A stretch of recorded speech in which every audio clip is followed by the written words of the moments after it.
আসসালামু আলাইকুম প্রিয় দর্শক, আশা করি সকলে ভালো আছেন।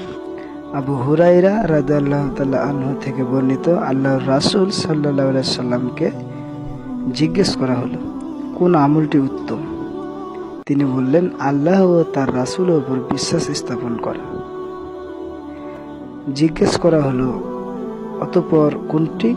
তিনি বললেন, আল্লাহর রাস্তায় জিহাদ করা।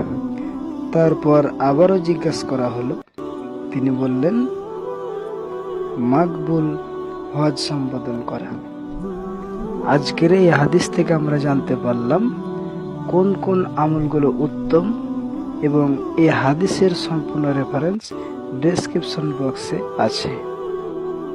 আর এই রকম ইসলামিক ভিডিওগুলো পেতে অবশ্যই চ্যানেলটি সাবস্ক্রাইব করে রাখবেন এবং আপনাদের বন্ধুদের শেয়ার করে দেবেন, যাতে আপনার ওসিলায় আরেকজন ইসলামিক কিছু জ্ঞান অর্থাৎ কিছু হাদিস এবং ইসলামের আলো তার কাছে পৌঁছে যায়। আসসালামু আলাইকুম ওয়া রাহমাতুল্লাহি ওয়া বারাকাতুহু।